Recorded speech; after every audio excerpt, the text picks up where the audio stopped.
testosterone, we have a problem.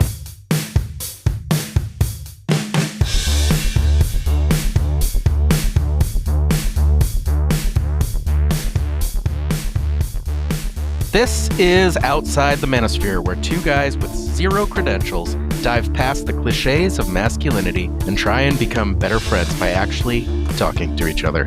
It's weirdly hard, but we're doing it anyway. Join us.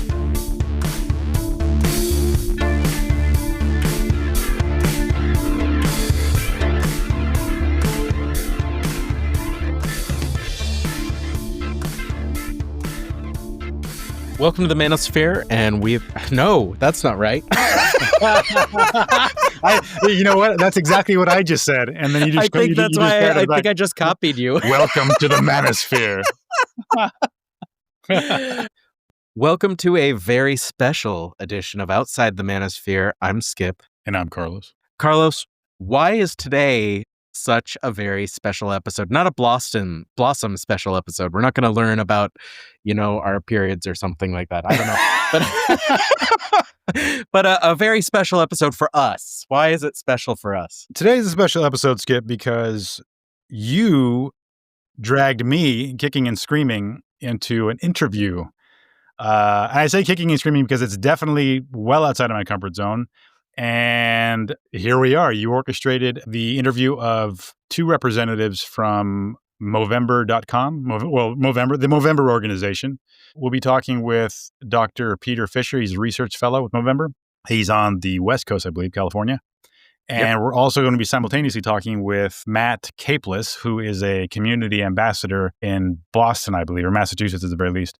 Yeah, and we talked previously with Pete, not on the podcast, but ahead of time as kind of like a little feeler about what's going on. And he's into the research side, and he is just, as you'll hear, so knowledgeable. And then Matt seems like a great guy. He's a teacher, and he organizes to get people active, get people donating, get awareness up, and change the course of kids' lives to talk and learn how to be men that are healthy, which is, in short supply, I think, sometimes. I'd say most of the time. Yeah. And I guess a special thanks to Pete Fisher for connecting us to Matt Capeless, because I know he had to coordinate times, and because he's on the West Coast and Matt's on the East Coast, and you're on the other side of the planet. Yeah, so without further ado, we're going to skip some of our normal aimless banter and jump right into the interview. Enjoy. Shall we kickstart this thing? Let's do it. So let's start with just Pete. Would you tell us a little bit about yourself and your place in Movember? Sure, yeah. So I joined about a year and a half ago. I am a research fellow, which is part of the Movember Institute of Men's Health research team. It's a global research team led by the Men's Health research portfolio is led by Dr. Zach Seidler in Australia, and the Institute of Men's Health is led by Dr. Simon Rice.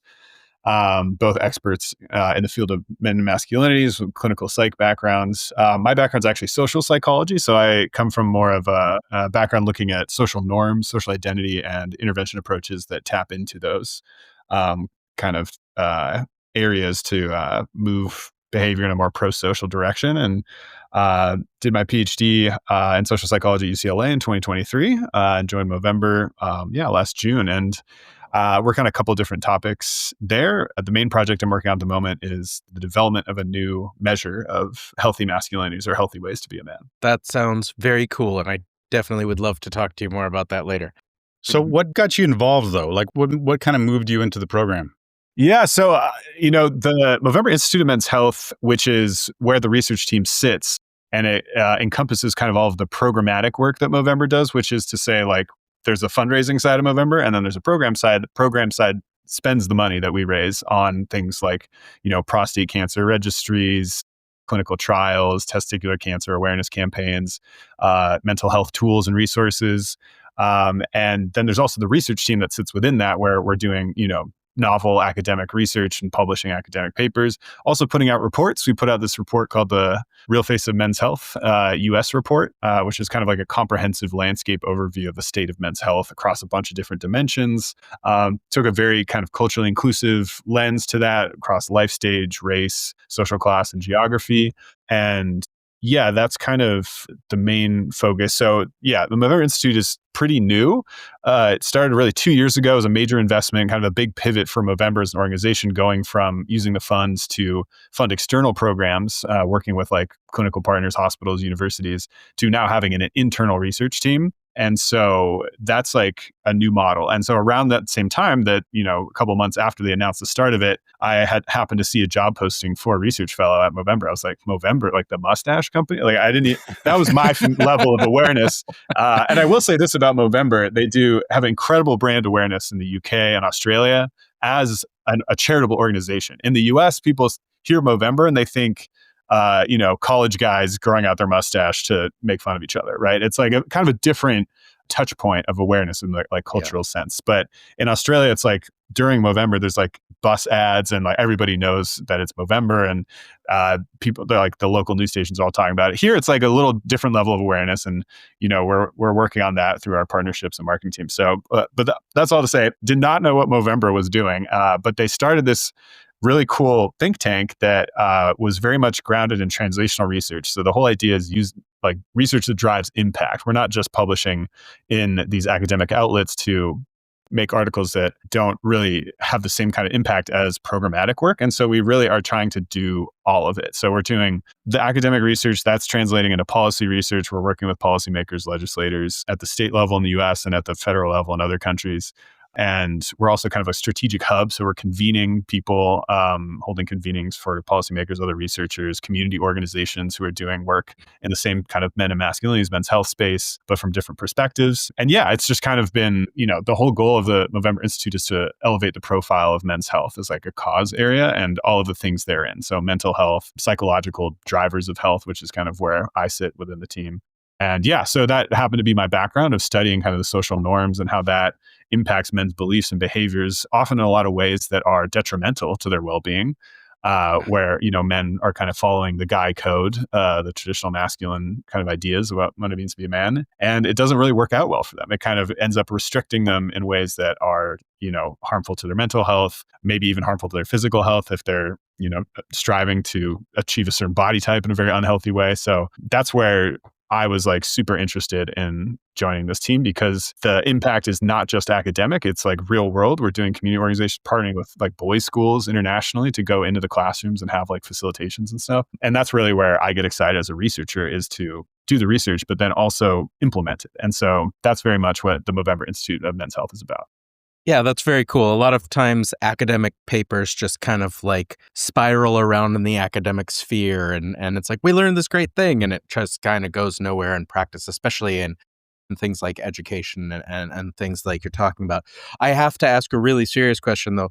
Did you have the mustache before, or or is it just for November? Or I did have the mustache before. I grew it out during COVID. I kind of let everything go. Okay. And then when I started like leaving the house again, I just kept the mustache, and it kind of stuck. And yeah, so last year was actually the first year in like 4+ years that I'd shaved it for Movember, and this year shaved it off again. We're 2 weeks in now. I was just watching the trailer for Marty Supreme with Timothy Chalamet, and yeah, I think I'm about on par with his mustache and that's right now. So hopefully by the end of the month, it'll be a little full on. Yeah, I want to come back to the rules of that, by the way, because I think Skip and I broke them. But Matt, can you hear us? Are you back with us? Yeah, I can hear you guys. Matt, what brought you into Movember, and how long have you been in it? So I heard about Movember in 2020, and I had just finished up college, and I moved to across town to my grandma's house. She was in a nursing home, and then one of my friends was going out and running. I didn't have anything to run for, and then all of a sudden I saw on my Facebook news feed something about Movember, and it was the challenge to run or walk 60 miles for the month for the 60 men that died by suicide each hour across the globe.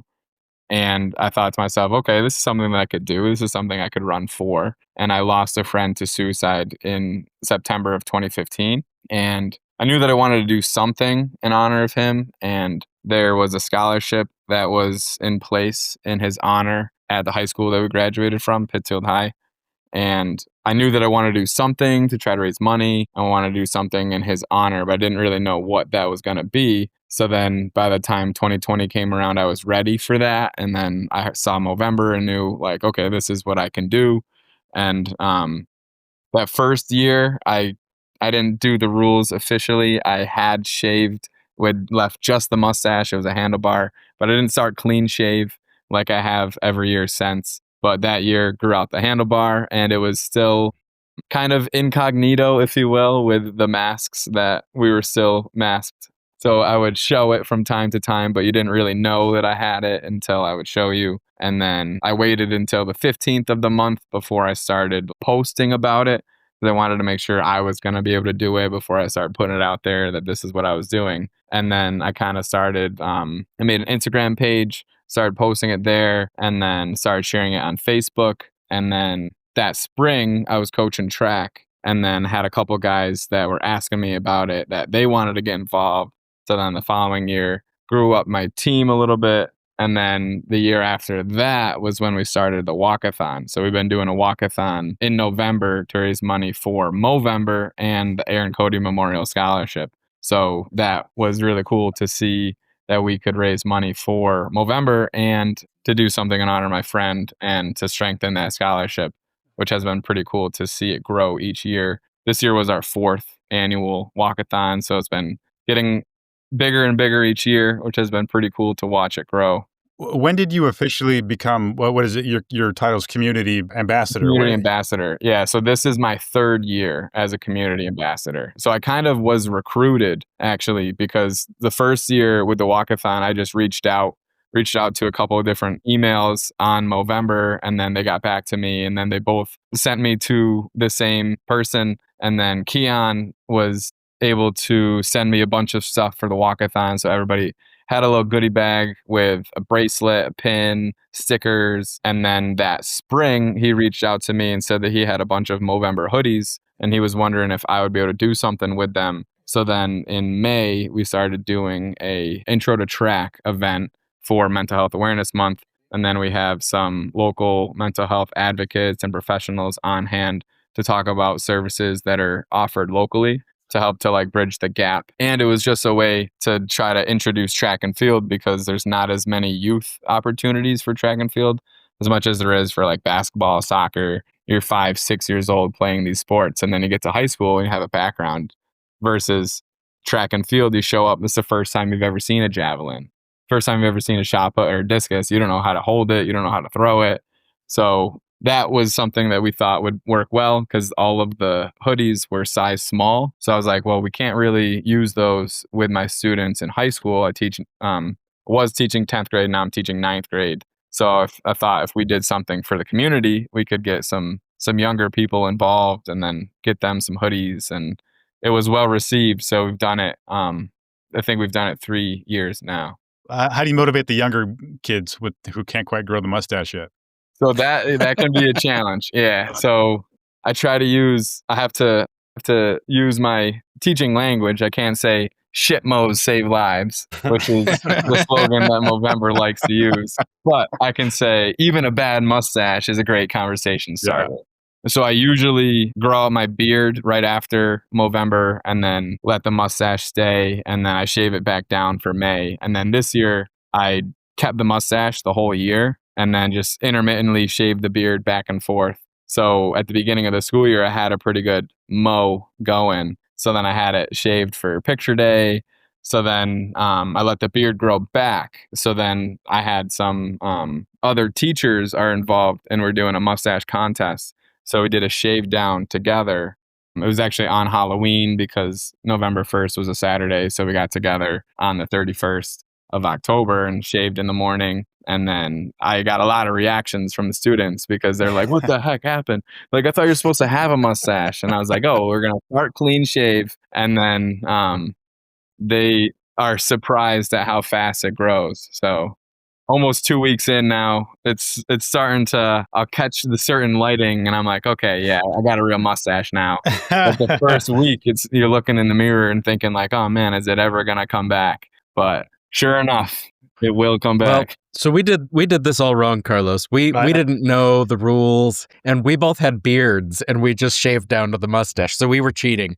Well, that's a good way to do it too. So I had one last year, our vice principal, who was my teacher in middle school, and he got involved the year before. He did the clean shave, and then this year, so he went from dean of students to vice principal. So he's like, hey, like I can't go clean shave. I'm gonna be in meetings all the time. Like I gotta. So he started with and had like a Hulk Hogan handlebar. So Yeah. and then that was a good opportunity to have conversations with people like, hey, Sure what are you is, doing with yeah. your mustache? You know, so it's fun.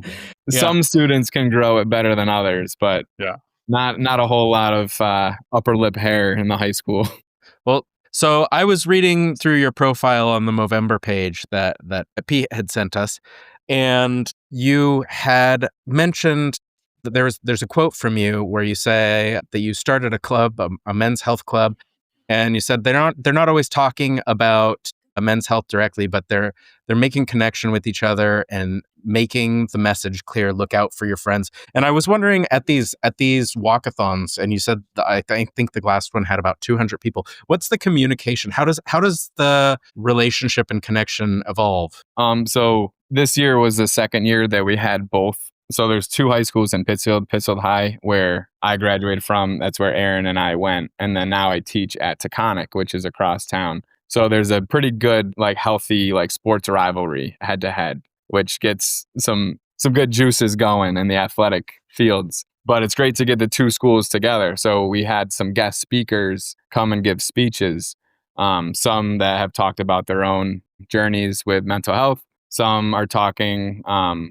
I had one that a guy, R. John Reedy, and he's been fundraising for Movember for over 10 years. So I reached out to him because I talk about Movember all the time. So I wanted another voice. And then I had one of my friends who was really close with Aaron came out and gave some speeches. So we're talking about mental health. We're talking about advocating for yourself, talking about looking out for each other. But at the beginning of the day, when we get there, there's a lot of time where we have some time to mingle. We have some light refreshments, some snacks, some waters. So that way I hopped up on the mic, encouraged people to talk to each other, encouraged them to talk to somebody else, someone you might not have spoken to before. And then we got everybody together, listened to the speeches, and then we went out and walked. But we walked as a big group. So nobody was on their own. Everybody's talking to each other. You're with your friends. You're strengthening those bonds, those friendships, those relationships with each other as you're walking. It's been really cool to see like the smiles, everybody's having fun, because it can be tough where we're talking about mental health. We have people that are getting up on the stage and sharing some stories that could be pretty heavy. And then we're going out there and we're going to walk around town and have some fun with it. So it's like the dual sided of like, yeah, we're going to talk about something important. But on the flip side, with the Movember slogan, we're having fun, doing good. Are these mostly students, or this is just open to the community? Yeah, so this is all students. So I've weighed the pros and the cons of doing it during the school day or doing it on a Saturday to get more community involvement. So it's a chance for students to get out of class, which I think some might go just for that, you know, but once they're there, you know, then they're going to hear about what we're doing and why we're doing it, why we're outside of school for a couple hours. So it might sound like a good excuse to skip a couple classes, but they really are getting the message and understanding why we're there and what we're doing, what we're raising money for, and why it's important. Are these walkathons, are they kind of like global in the whole like Movember community, or is this something that you just kind of picked up and ran with and now it's just working for you? Yeah, so I know that they Movember is like big into the move for Movember, and that's like the 60 miles, and then there's all sorts of benefits that we could talk about with the benefits for your mental health from exercise and stuff like that. So it's a good chance to get people moving.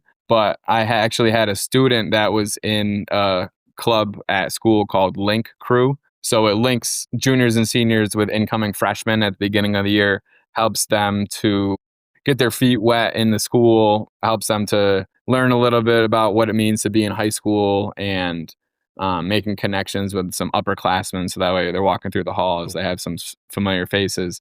So one of those students in Link Crew knew about that I was doing stuff with Movember and said, hey, what can we do? How can we help to do something with this? So then we came up with the idea of doing the walkathon. So the first couple of years, we each did it at our own school. We did ours at the track at our school, and then they at PHS is in more like downtown Pittsfield. So they walked around their school and they had signs, there were cars driving by. So we had a bunch of students up on the track, but we didn't have a lot of eyes on what we were doing. So then I saw the pictures of the students at PHS walking around the building, and I thought, okay, we need to get both schools together in downtown Pittsfield. So that way someone driving down the road is looking and saying, what are these kids doing? Why are they out here? And then they're going to see, we've had some good coverage with our local paper. The Berkshire Eagle has done a good job reporting our walk, telling about what we're doing and why we're doing it. So it's been really cool to see just the community support. So we go around, we have sponsors on the back of our walkathon t-shirts. So we go around to different businesses and we get business names for 100, business logos for 200, and then 500 gets an even bigger logo. So we've had a pretty good retention year to year for sponsors that have been helping us out, getting community involvement in that way. But it's really more for the students during the school day. And each student needs to get a registration form signed. So that's a conversation that needs to happen at home. Why do you need to get this signed? Why are you getting out of class? So then they talk about what it is and why they're doing it. So yeah, we had 240 students this year, 170 from my school at Taconic, and then about 70 from Pittsfield High. And then we also expanded it this year. So my main helper that was at Taconic with me, Danny Carlo, is now working in Lenox. So then she brought it over to Lenox, which is a town next to Pittsfield. And they had a small group that walked around in downtown Lenox. And so helping to branch out a little bit in our Berkshire County. Very cool. Kind of a ripple effect. Yeah. And your last name is so great for this, Capeless. It's like a classification of hero that you seem to be. Yeah. So not all heroes wear capes. that's right. Yeah. I wanted to throw this back a little bit to Pete, because when we had talked briefly before, you talked about men's sheds and how men communicate shoulder to shoulder. This seems like a great example of that. Could you talk a little bit about that and explain a little bit about that for us? Yeah, absolutely. And it's great to, I always love shouting out Men's Shed. It's such a cool group, great group of folks leading that. And that's another one of those organizations that is like much bigger in UK and Australia, and it's just kind of now getting started in the US. But the idea of, creating spaces where men can do shared activities together is reflecting this understanding that a lot of men don't really communicate their feelings directly to other men. And even when they do communicate feelings around mental health and anxiety and stuff, it's pretty indirect, where it's like, I'm not going to go to a friend necessarily and say, hey, I'm feeling depressed, or I feel like I might have a panic attack. They're going to say, hey, I'm feeling burnt out, or I'm feeling not myself, I'm feeling adrift, and there's, or they're like, yeah, I need to take my mind off something, which is even more indirect, right? It's like deflecting, even engaging with it. But what shared activities do is it creates a space where now we're doing something together that we are interested in, and we're having this shared activity. And in the context of doing this kind of shared activity, it creates a safer psychological space for men, where it's like, oh, I'm not the complete center, right? Where it's like, we're doing this thing together and that's the focus. And I can start to have a conversation that I know isn't going to be like the end all be all of what we're doing. And I think that reflects this kind of need for men to have or need for people who are working with men and, especially around mental health, to understand that you have to meet men where they are. And a lot of times what that looks like is, men are more likely to open up and engage with more difficult topics when they're engaged in activity that they enjoy doing, or that is giving them some kind of meaning, right?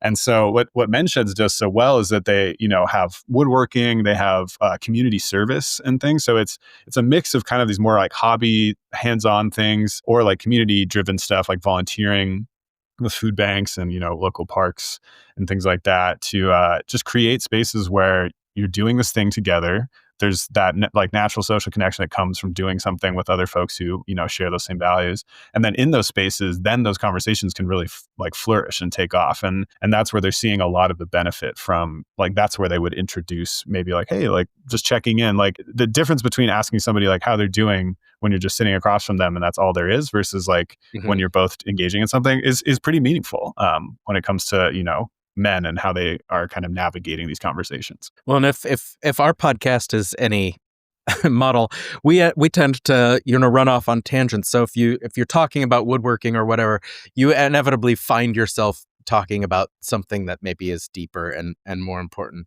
Yeah, and Skip and I kind of took, of course, we're two people rather than like a group or just strangers meeting up, but we took kind of the opposite approach and just. I mean, I don't think Skip or myself have ever had any sort of trouble communicating with one another, but the approach we took was like obviously sitting down face to face and not being able to run away and blasting it onto the internet. So like rather than sort of, I mean, I really appreciate that whole meeting people where they are, not just men, I suppose, but meeting people where they are, because I mean, it is super uncomfortable to sit down and talk to somebody and probably talk about something close to your heart, and it's awkward, it's uncomfortable for anybody. And it's neat to see programs like that. Is there anything like that in the Movember? Are you guys emulating anything, or is that just?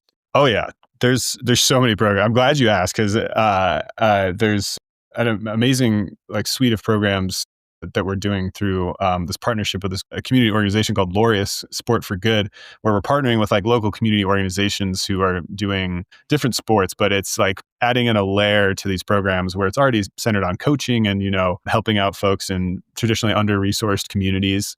And it's adding in this layer of kind of mental health conversations and toolkits and resourcing around like building up skills around having those conversations. And so a lot of these structures, so I'll give one example.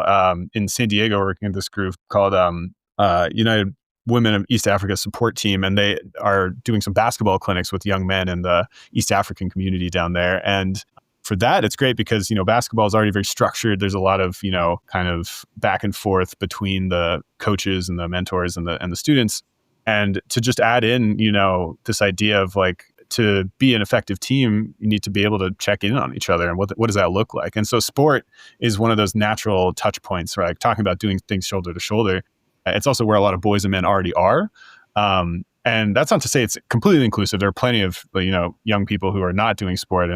But it's just one of those things that we found at Movember has been very effective. And so going back to earlier Movember programs called Making Connections, which was kind of earlier work, up to like 10 plus years ago, that's now kind of transitioned into these more formal partnerships that we have with those groups. And there's another one in Chicago called Beyond the Ball that is doing similar great work where they are just building in these kind of facilitation sessions and it's really speaking to the needs of these young folks and giving them, I think what we've seen from some of the early preliminary data we're getting back is that it's really this unmet need where a lot of the boys and young men are like, oh, like I didn't realize that I could help like learn self-regulation, like how to process my emotions while also getting better at a sport. It's like kind of this combined approach that is really like how we package these things matters in terms of conveying it, where it's addressing these needs that these young people are feeling. And often they're expressing it, but sometimes they didn't even know it's something that they wanted to work on until it's presented to them. And they're like, oh, like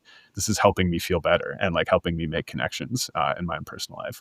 And from a personal standpoint, Matt, I'm a track guy as well. I did track all the way through college. And I can say that, the long run on Sunday was always where, we got through a lot of, what was going on in our lives and what was going on and, difficulties we were having with school and relationships and stuff. And it was, they kind of call it like, the church of the Sunday long run, where you can kind of get your, confessionals out to your friends and teammates. But yeah, I think that was something. I mean, the other thing was like, it's 12 miles, like 2 hours, 90 minutes, 2 hours. It's a long time. So you're going to talk about stuff. And so that's kind of my personal connection with like kind of sport and how it can lead to this psychological space where you can engage with topics like emotional vulnerability and mental health.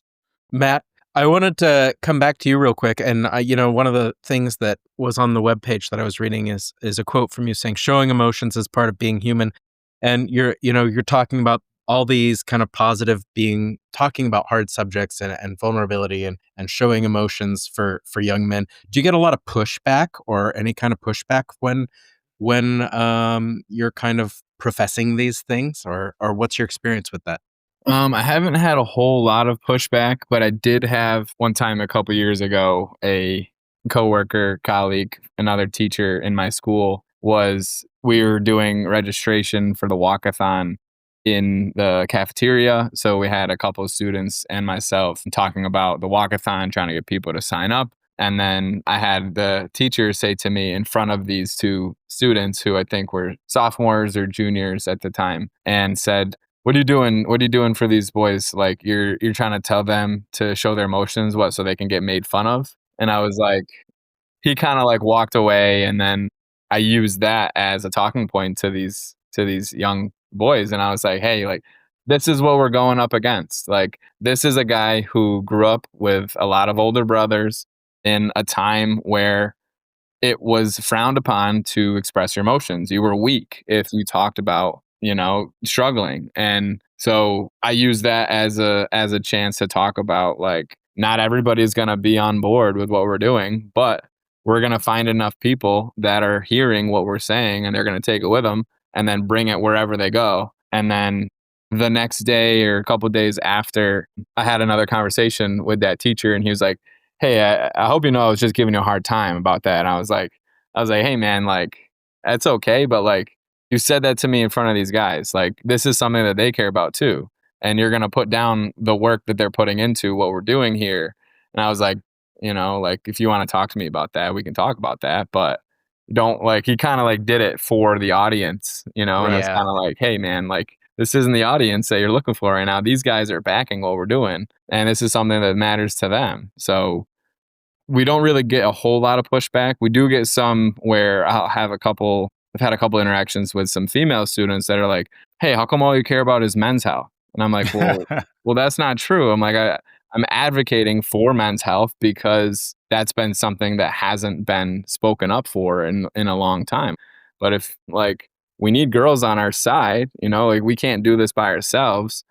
So one other thing that we talk about with Movember is, like, men make up half of our societies. So stronger men means stronger communities. So that's going to benefit everybody. So while our focus is with men, we need women on board, because more often than not, they're going to be the ones that are going to kind of get the ball rolling. Sometimes, sometimes the men are going to sit back and think that they don't have a problem or they don't need help with this or that. But if they have someone in their life that's going to advocate for them, with them, then they'll be more likely to get the help that they need. I don't know. Well, I have a very pedestrian example of that. I went to a wedding a few weeks ago, and I had to get a suit because I'd grown fat in my old age, and I didn't have a suit. And I was real, how much money I want to spend on this and that. So we went to a place, and this woman was very patient with me, and I was like, no, like, she could see she was reading my body language. I was just like, no to everything. And she knew exactly how to talk to a man like me. And I walked out of there with a suit that I loved, and I didn't spend more than I wanted to spend. But, like, my first answer to everything was like, I don't want to. And it took this lady who knew how to handle my attitude, which I don't think was necessarily toxic or anything, but it was definitely classically male. And she saw me coming, and she and didn't take advantage or anything, but she definitely handled it. So anyway, like I said, pedestrian example. But I did want to ask, because you brought up women being involved in Movember. What is there, like, a percentage, or like what are their roles, and how can they participate?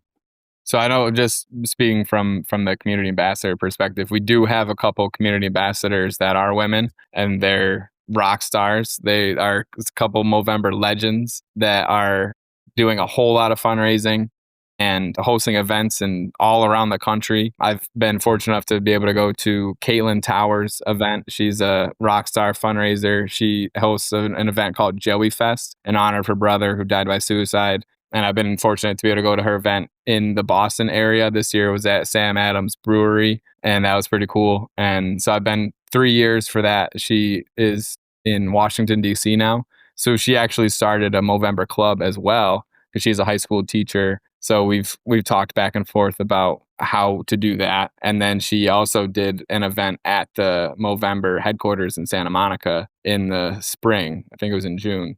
Yeah, I know that there's a lot of women that do the miles, they fundraise. They might not be able to grow the mustache, but they're definitely a big part of the mission and helping to support men in many different ways. I think, and also, Pete, I'm assuming you're also going to talk about their roles in research as well, because they're massive in your side of the program. Oh, absolutely. I mean, yeah, some of the leading scholars of men and masculinities research have been women, going all the way back to, Raywyn Connell, who's done, wrote the seminal text on masculinities, all the way up to, even at Movember, my counterpart in Australia, Krista Fisher, who was the lead author on the report, Young Men's Health in a Digital World, which kind of talks about the impact of masculinity influencers on men's mental health, is a woman, and about, I bet, say 50-50 split on our research team. But I want to say, just to there's a ripple effect of men's health, which is that when men have poor health, it affects those around them, their partners, families, communities,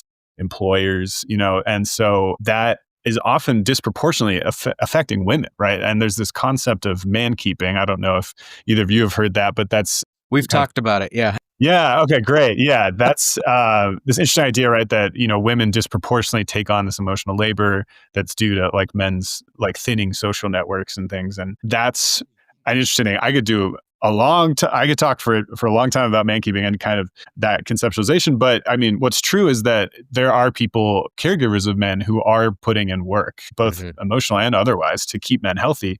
And so when that burden is increased by men's poor health, that's felt by a lot of people. And so there's a stake that everybody has in men's health. It's not related to, it's the way Movember approaches it is that it's not zero sum, right? When men are healthy, everybody benefits. When women are healthy, everybody benefits. And so it's more of all of this is what we're advocating for.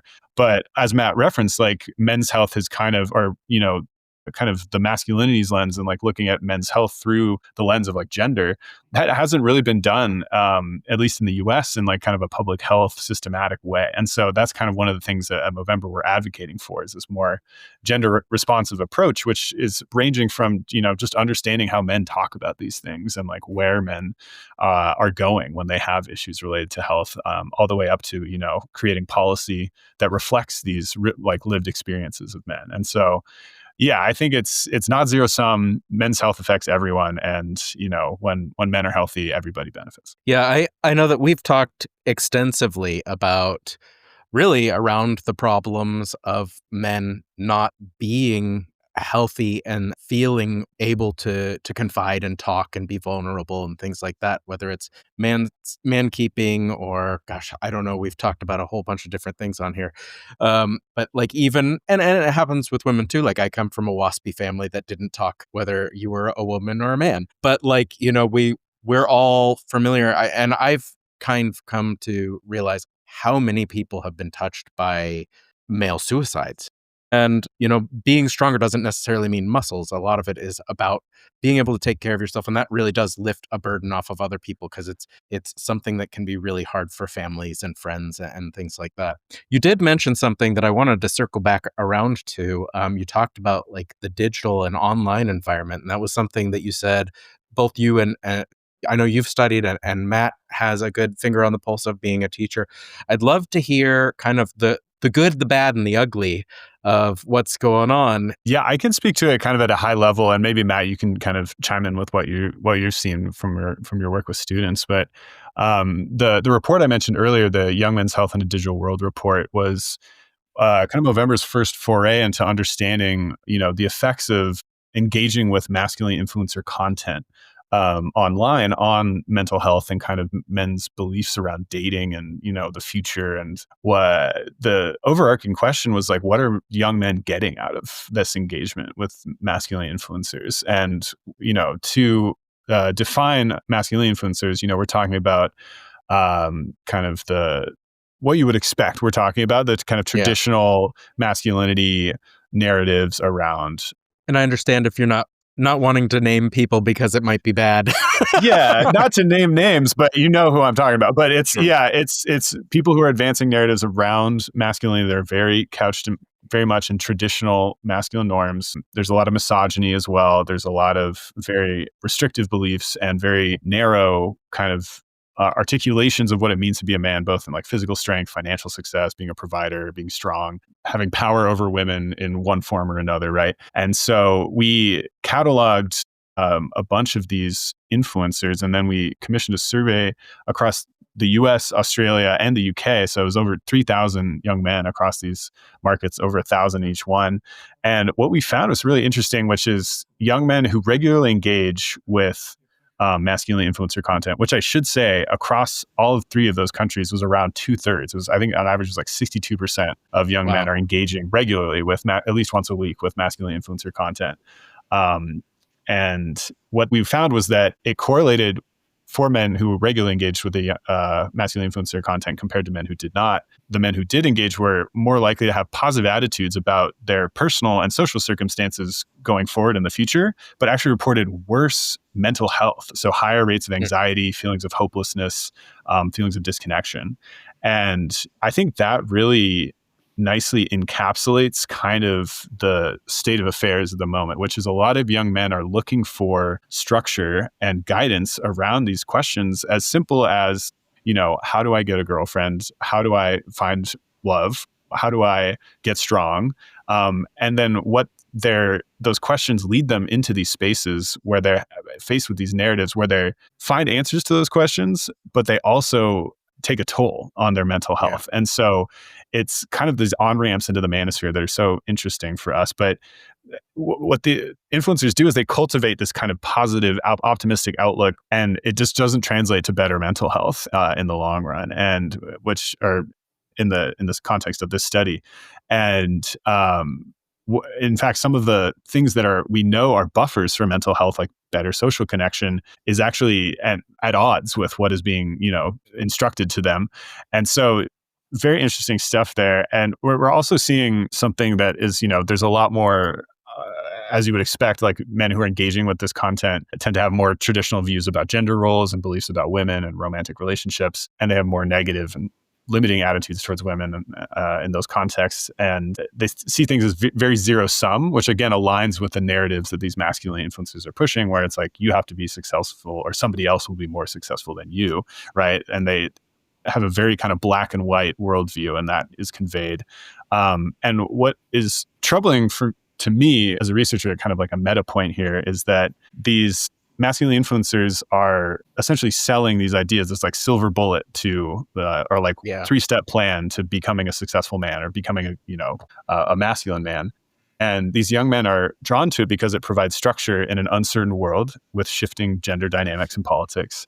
And ultimately, it's just more of the same, where they're getting this narrative that is not actually conducive to their health, not actually improving the quality of their relationships, and in fact is actually making their mental health worse. And so that's kind of what we've been found from that initial research. And obviously the access to these masculine influencers has never been easier with smartphones and things.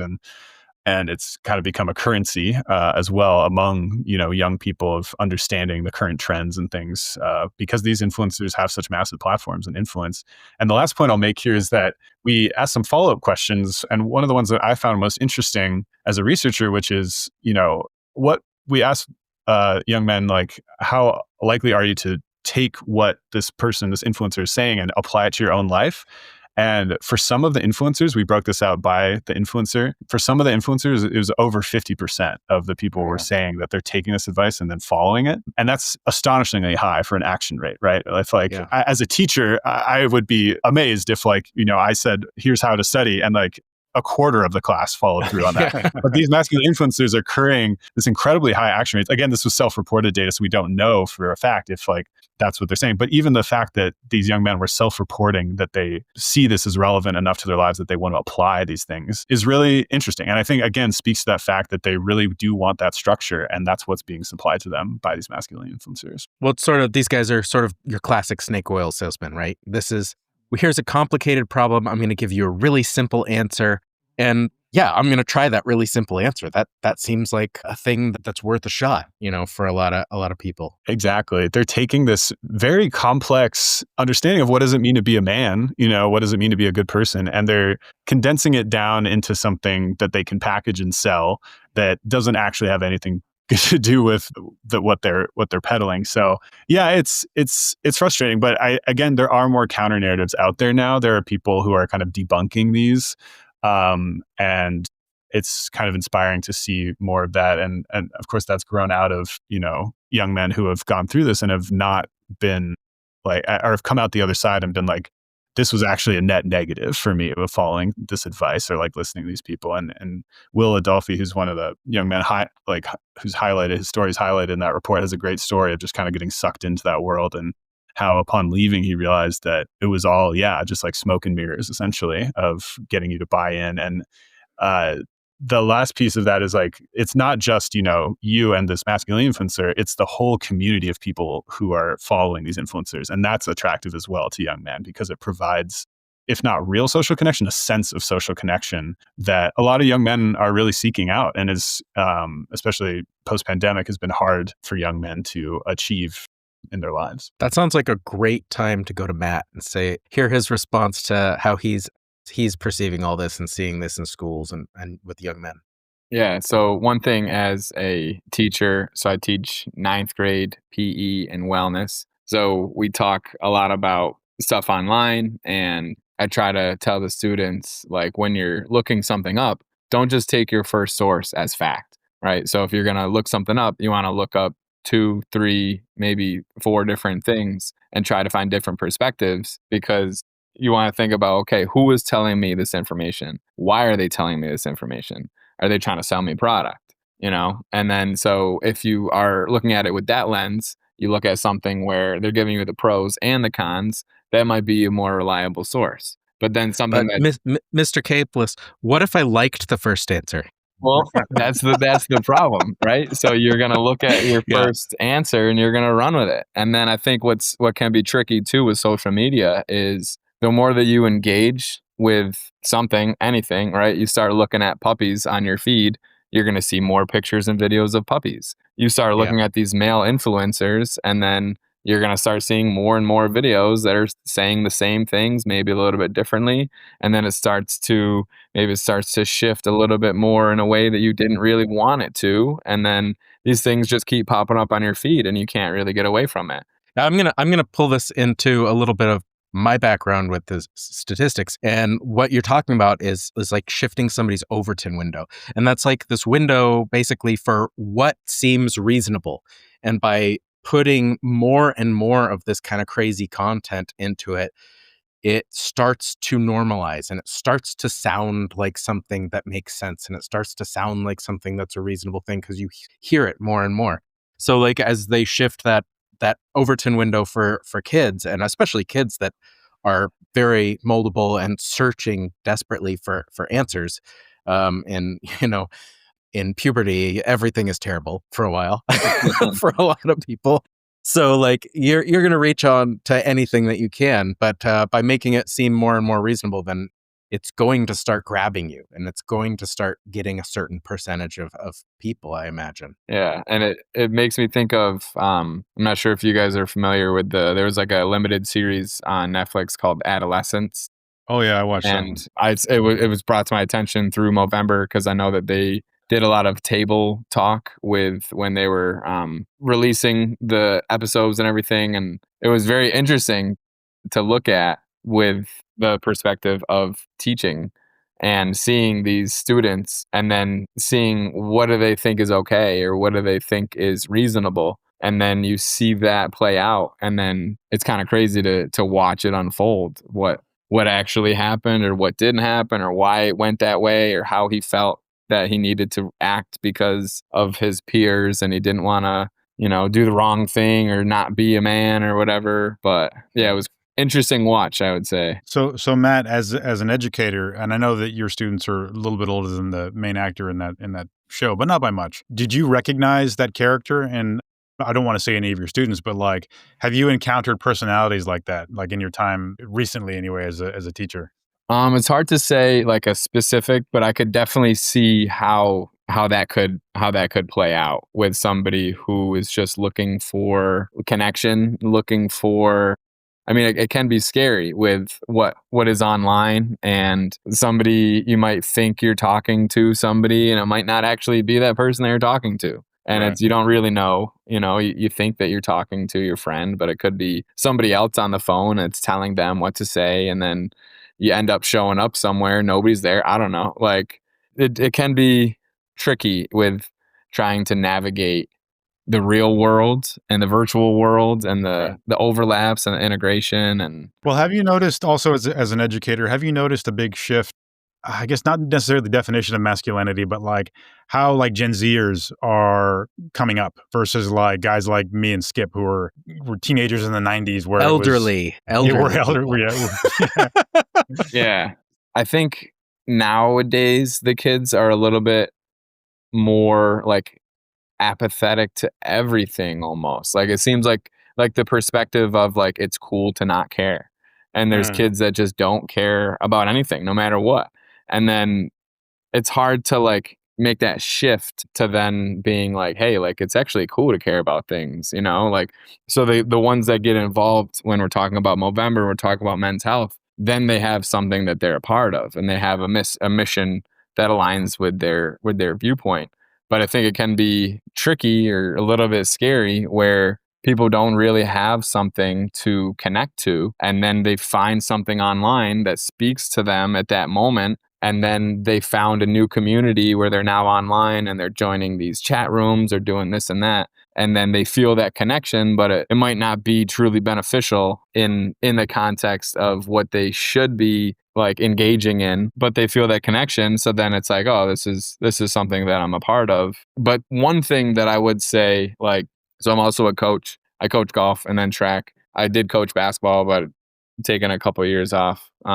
So I think the athlete perspective, I think we can have a little bit different conversations on the field, on the course, at the track, where it's a little bit more engaging, where you can kind of like have a real conversation about like, hey, like you're more than just this right now, like right now you're on this team, right now you're doing well, but you might not always be the athlete that you are today. And you got to be okay with who you are. And then I think that at least it seems that they are a little bit more in tune with their friends and their friends' feelings and advocating for themselves and each other.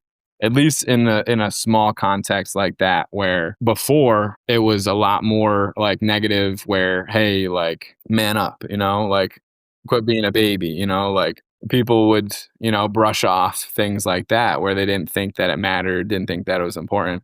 But I do think that there's at least a little bit of a shift where they seem to be a little bit more open and accepting of others with this younger generation. But that doesn't mean that everybody's going to care, So you got to try to find a way to approach it where it's okay and it's cool, like, because sometimes like what they align with, like what they think is cool is like, really? Like you think that that's cool? Like, I don't know. Well, and they have to respect you as cool as well, because I think if the further you are in age, the less street cred you'll have in their eyes. You know what I mean? Like, yeah, you don't understand. You're not.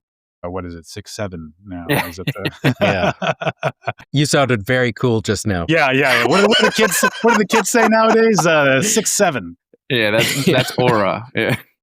Yeah, that's aura. Yes. I don't know, Pete. Do you have any insight on that as far as how a younger generation versus an older generation is reacting to the times?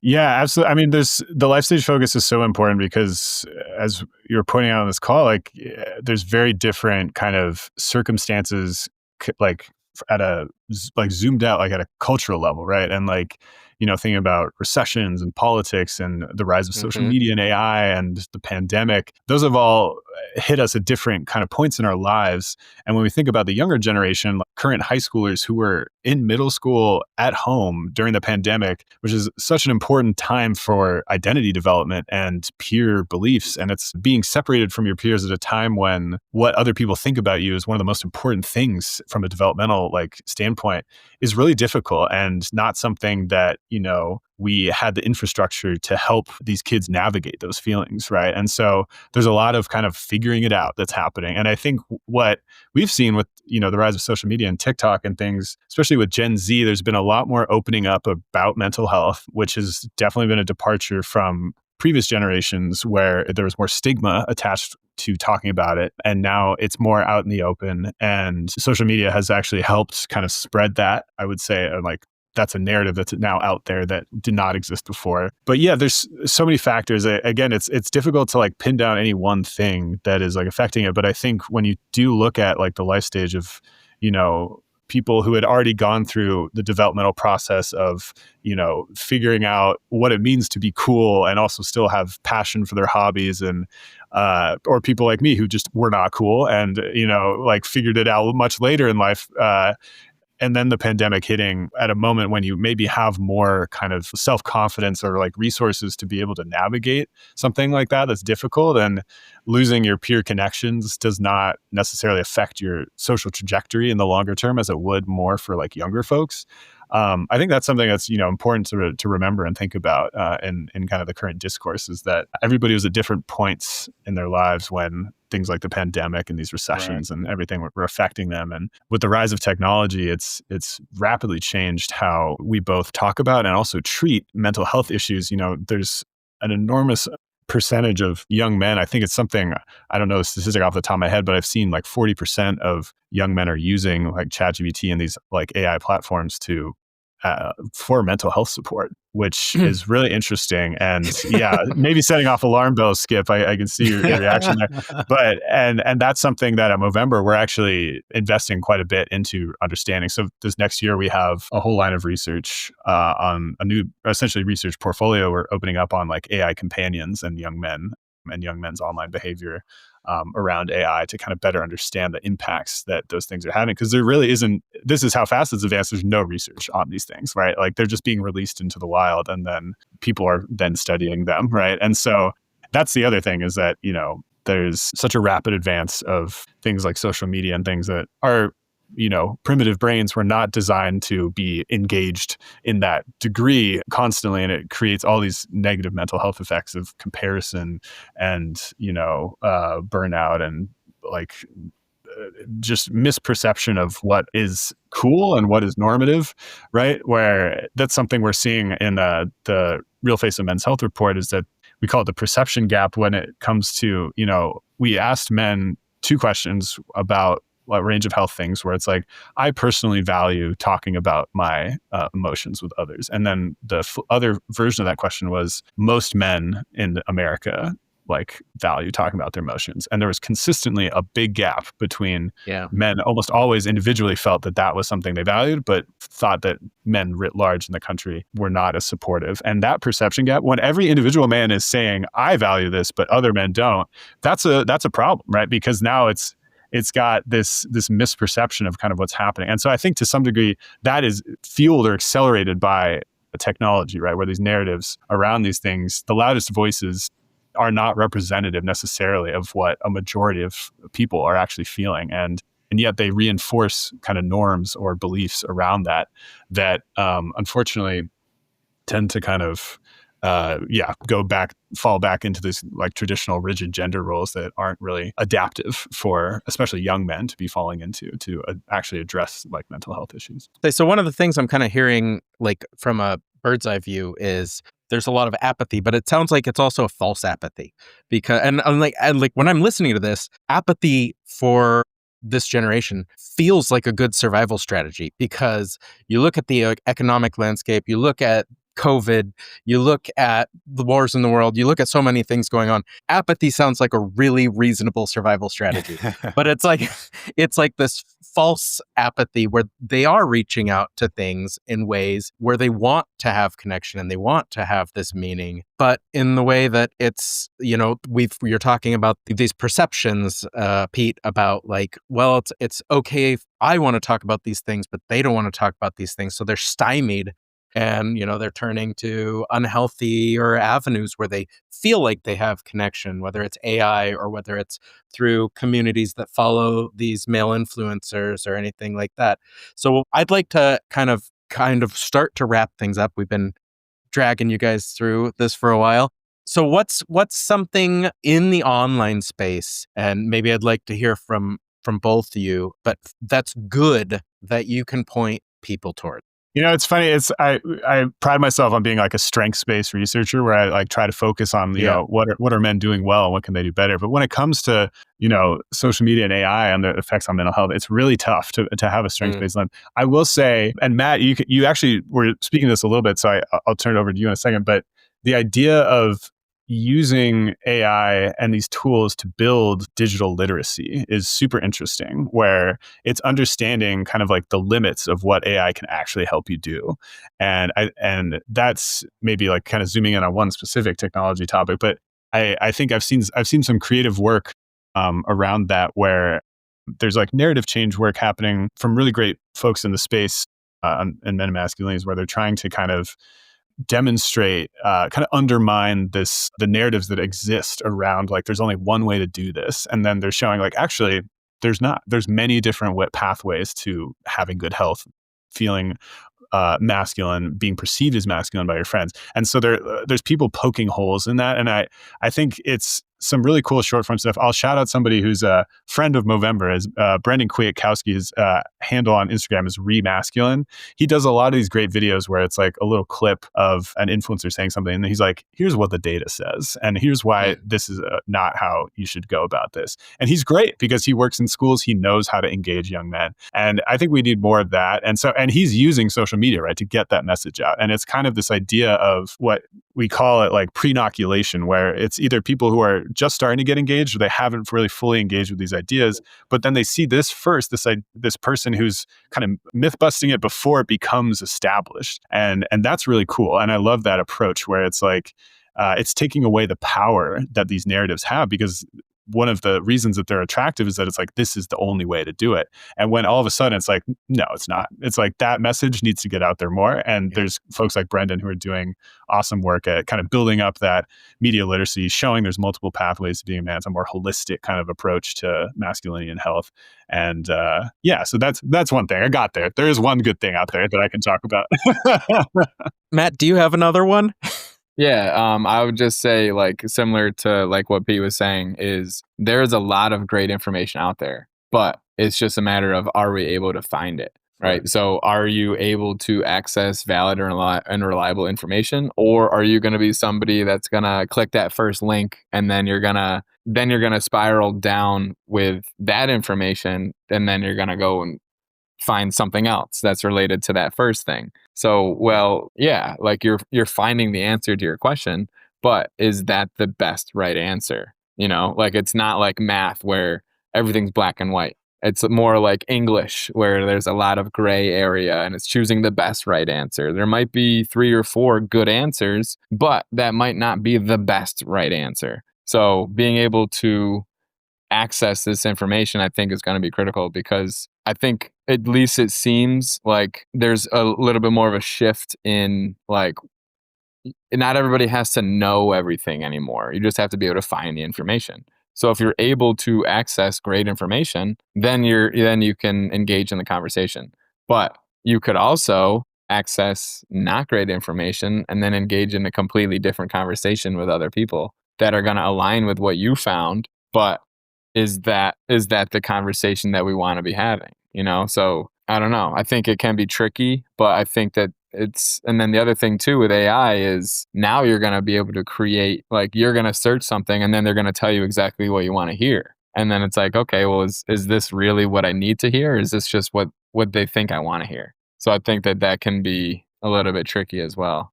I was going to say, I also feel like, and this might be just the hopeless optimist in me, but I also feel like this is like a pendulum.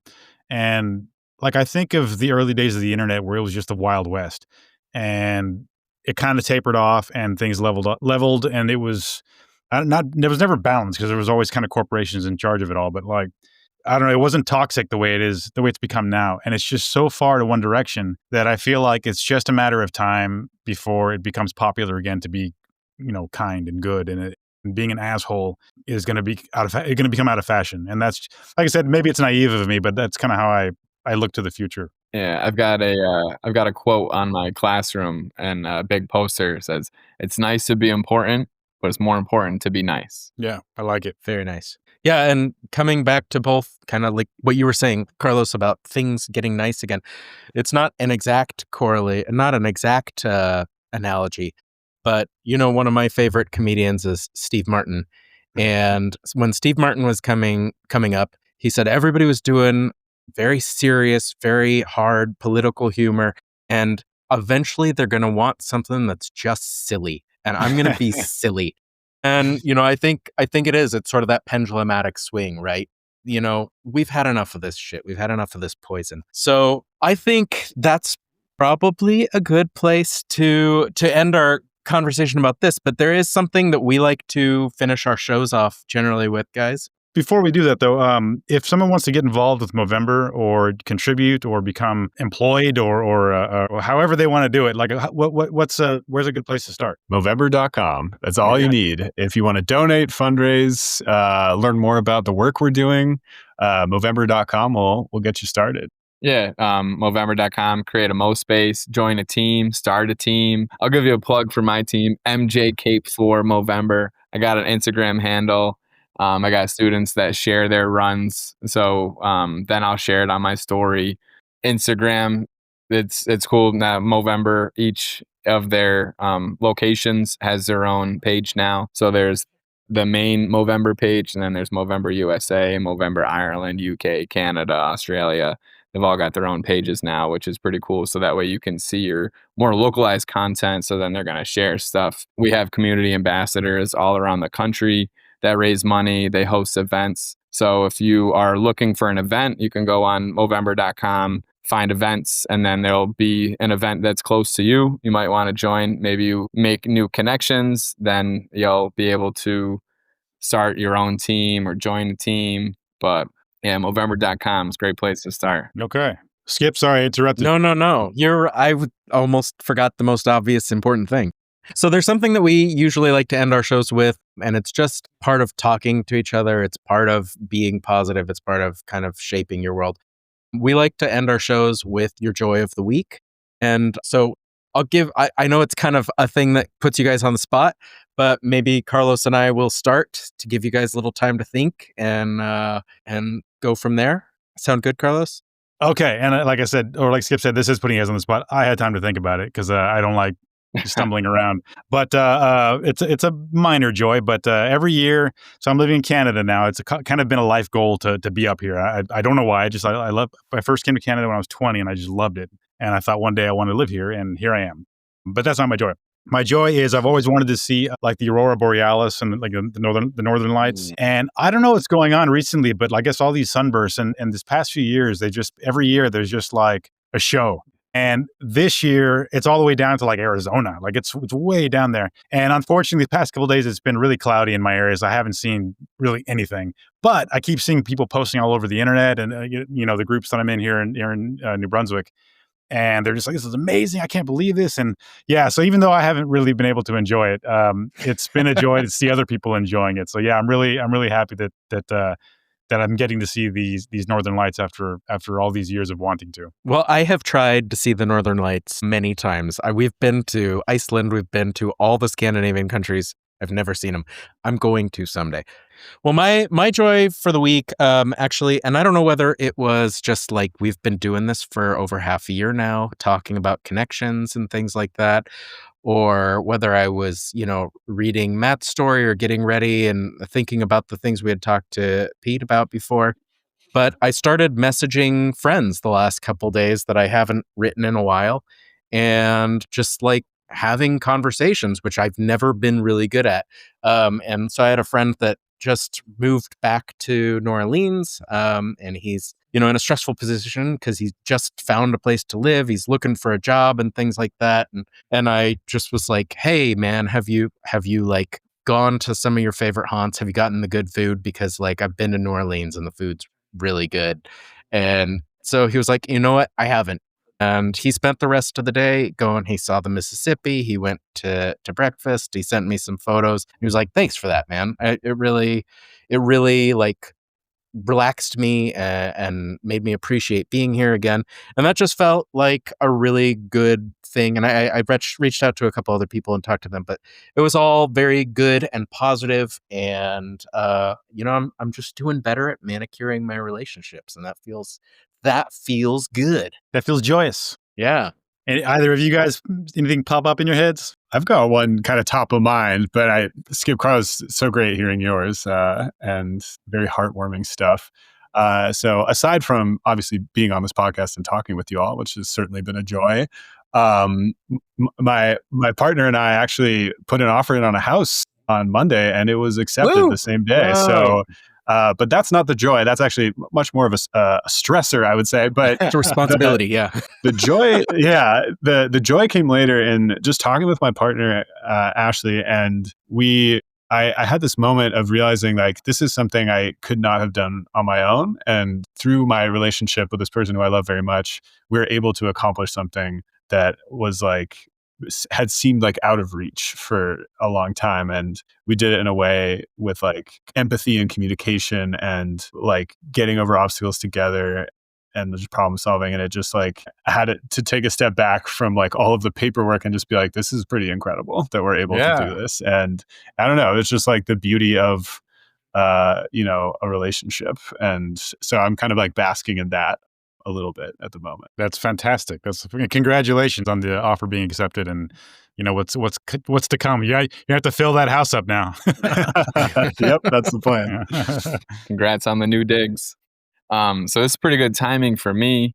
Our walkathon was last week, so that's kind of like my favorite day of the year. Look forward to it. We've been planning it since September, so it's a lot of work that goes into it, and I can't do it by myself. But then on the day of the event, it feels really good to see everybody there together for one common cause. And it's kind of like a little bit of a whirlwind, like that morning, like getting everything going and then walking around at the event and people yelling at me and walking by. I don't even know who's calling my name. I'm just walking around and saying hello and talking to people. And it was really cool this year to have one of my friends that was also really close with Aaron came and gave a speech and talked about his relationship with Aaron. And so that strengthened our bond a little bit, because then he reached out to me, thanked me for inviting him and gave me praise about helping to keep his memory alive. And I got a phone call that evening from my former teacher, who's like one of the best people in the world. Like, she's just one of the kindest people ever. And she has been a big help with the walkathon and everything. And she gave me a call and just said like, hey, like you did a great job. And the event was awesome. And it just like really felt good, to like have everything all come together. And then, and like earlier in the day when we got back to school, just like seeing everybody wearing their walkathon shirts, smiling, talking about the event and everything. So it's kind of like a bittersweet moment, because we worked so hard to get to that day. And then it's kind of like, oh man, now it's over, like I want to do it again, looking forward to making it bigger and better again next year, and it's been really cool to get the support of our community and then the newspaper article, and then it's on Facebook and people are commenting and messaging me and everything. So that's not why I do it, but it feels good to get that sort of praise, like sure. Yeah. having fun, doing good, like have a convo, save a bro. We should have let you guys go first. Mine was garbage. But the thing that I loved is every single one of them, whether it was about enjoying other people's enjoyment or buying a house together or doing this huge event, or just reaching out on Facebook, they're all about connecting with people and building those relationships. And that I feel like speaks volumes. I got one more small one to add. It's in the Movember field. So Tuesday, Veterans Day, I had some shave kits that were sent to me from Movember through CVS Health. And so I had 6 of these boxes. So I have 60 of these shave kit starter kits. Each one has a razor, shaving cream, deodorant, mouthwash, toothpaste, and toothbrush. I was trying to figure out what to do with them. And then I heard an ad on the radio for Veterans Day that they were doing a donation drive for toiletries and all sorts of things. And it was at a coffee shop, breakfast place that was just made in honor of one of our former graduates from Taconic that recently passed away a couple years ago in the line of duty. He went down in a training exercise in Japan. And so his family started this coffee shop in his honor, and they have a scholarship that they do. And so I was just like, okay, so got the boxes, loaded them up in my Jeep that has a mustache on the front, drove over and brought these boxes over there. And I could just tell that it meant a lot to them. And I was fortunate that I was able to help to get those to them, because I felt like that's where they're supposed to go, Yeah. They'll have 3 other boxes. So got to figure out what I'm going to do with them, probably donate or give them to some students or use them as prizes for the walkathon stuff with fundraising and everything. But it was a nice time to, help to contribute to something that was a positive. And, Jake Gallagher, who passed away, I had his sister in class, and she graduated last year. So she was working at the shop, made me a hot chocolate. And so I had a couple cider donuts before I hit the road. And it was just nice that I was able to help out with doing something like that because of Movember, so. And it's super relevant cool. to what you guys are working for. Yeah, and it sounds like some of your synchronicity, Carlos. You know what? I wasn't going to say it. I know you weren't. I know you weren't. Yes, it was. So I'd like to thank you guys for joining us on the show. Matt, it was very nice to meet you, if not see you. Yeah, I'll send you a selfie that I took. That sounds great. And maybe we can do this again sometime. Pete, it's a pleasure talking to you. And, I asked you last time we talked what masculinity even was, and I have not been able to stop thinking about it ever since. So I'd love to talk more with you on the show in the future when maybe things have calmed down a little bit for you. But it's been a pleasure. Carlos? Yeah, guys, thanks so much. It's been great. It's been super uplifting. I'm grateful you guys took the time, and it's been a lot of fun, and I do hope we can do this again. Yeah. Well, I guarantee next year we will have our shit together way more than this year, because we kind of, at the last minute realized it was Movember and started throwing stuff together. And we will be doing this again in a year, and we will be doing it stronger, and we'll be doing it better. And we would love to have you guys on then as well. Yeah. Love to hear it. It's been a blast, guys. Thanks so much for bringing us on and, talking about something near and dear to all of our hearts. Yeah, thanks for having me. Definitely happy to be able to share what brought me to Movember. And that's one thing that I am fortunate with Movember is they do a great job of making you feel a part of it. So while I'm just some community ambassador, I don't feel like I'm spreading their message. I feel like I'm a part of spreading the message. Yeah, I feel it. I mean, I can hear it in everything you've said today. So it's nice to see.